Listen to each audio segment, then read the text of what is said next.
Hey guys, here are my UFC 110 predictions. The fights are February 20th in Sydney, Australia. And no, I am not Australian for the 1 billionth time. I know I get a lot of messages from people asking where I'm from. I'm from South Africa, but I've lived in the United States for the past 13 years, so my accent's a little bit jumbled up. But no, I'm not Australian. And yes, the fights are in Australia, which obviously I wish they were in South Africa, but it's okay. No hard feelings here about the fights being in Australia. But anyway, moving on. First prediction is Cain Velasquez versus Big Nog, and it should be an awesome fight. Both great fighters. Nogueira, he has the experience. You can never count him out. Cain, you know, he has great wrestling. He has a good top game, good striking. It's an interesting matchup. It really is. And I actually spoke to John Fitch when I was in San Jose a few months back, and I asked him, I was like, do you think that Cain can stay out of Nogueira's submissions? And he thinks he can. So obviously he's a little biased because, you know, they train together, but I mean, like I said, he has an awesome top game, he has good wrestling, and he can keep this fight standing if he wants to because of his wrestling. Nogueira, on the other hand, he's just so... He's Nogueira. You can't really bet against him in the sense because it's like he can be out like moments away from being finished and he can pull out a submission. So you can never count him out with stuff. And he's so tough. God, this is so hard. But I'm going to go with Cain by decision. I think it's going to be hard to finish Nogueira. But I think he's going to get a decision. So I'm going to go Cain by decision.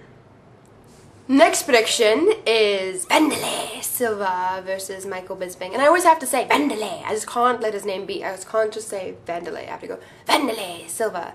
I don't know, there's certain fighters, they have those names like Dos Santos, Verdum, Czech Congo. I don't know. I get really excited about their names.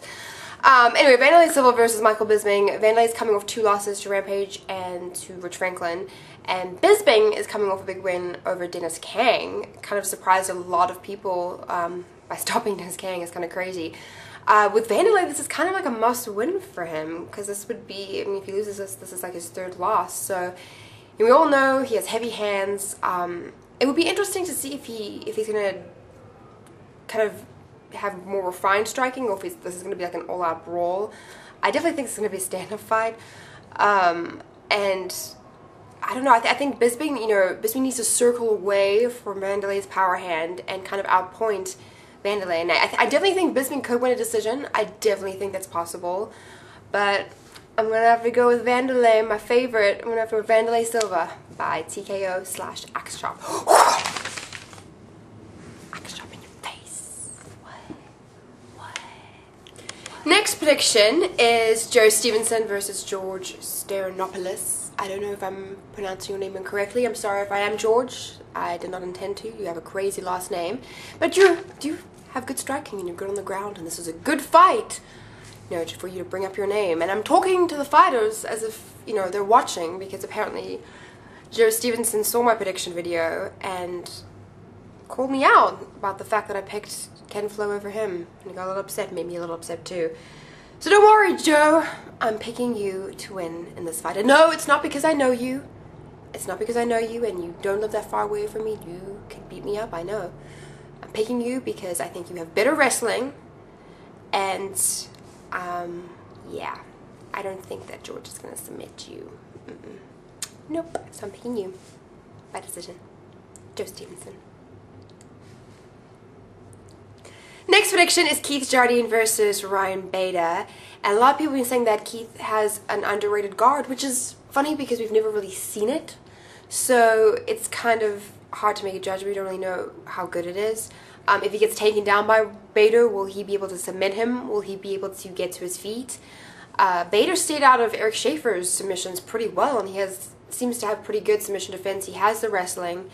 I definitely give Keith the advantage, obviously, in the stand-up. And I think, you know, he has the power in his hands. He has the advantage there.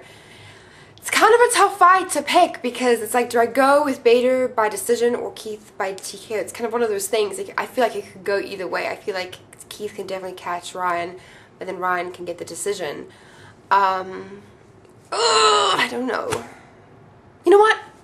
I'm gonna go with Keith by TKO. Last prediction is Crow Cop versus Ben Rothwell, and Ben, you know, is coming off a loss from Cain Velasquez, but he took a lot of damage, but he showed a lot of heart and he didn't quit.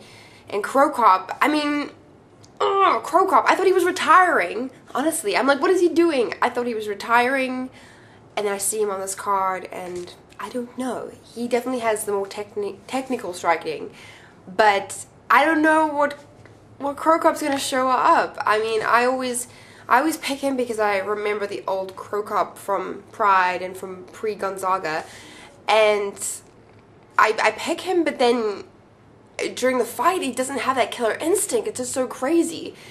So I don't know whether to pick him, because Ben is not gonna quit and he's gonna keep pushing forward, and he could get knocked out. Ben could very easily get knocked out by Crow Cop, but I don't know. I see him coming forward, and I don't know, I'm going to go all of them and say Ben by ref stoppage.